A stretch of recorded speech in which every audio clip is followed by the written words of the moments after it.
I am not reading the Bible frequently as prompted by the Holy Spirit. How can I practice it? I do not understand some passages in the book of Revelation. What should I do?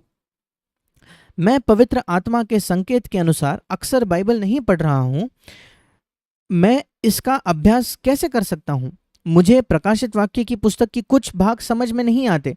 मुझे क्या करना चाहिए? You seek to read the Bible at least once a day. उससे ये पता चलता है कि आप दिन में एक बार बाइबल को पढ़ते हैं. You try to follow that habit of trying to spend some time, even if it's only 10-15 minutes. और 10 से 15 मिनट हो सके तो आप कोशिश करें बाइबल के साथ समय बिताने का. And don't condemn yourself if you can't read it very often. और यदि आप बहुत बार नहीं पढ़ सकते हैं तो अपने आप को दंडित महसूस न करें. Even if you read one verse, meditate on that. यदि एक वचन में भी आप पढ़ते हैं तो उसके ऊपर आप मनन करें. That will bless you more than just reading a long time without understanding. और बहुत ज्यादा वचन पढ़ना बिना समझ के, उससे बेहतर है कि आप एक वचन को पढ़कर उस पर मनन करें. उससे ज्यादा आपको आशीष मिलेगी. Meditation is more important than reading.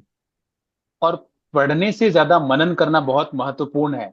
And concerning what you said about Revelation, the book of Revelation, और प्रकाशित वाक्य के पुस्तक के संबंध में जो आपने कहा, there are many things in Revelation that we cannot explain perfectly.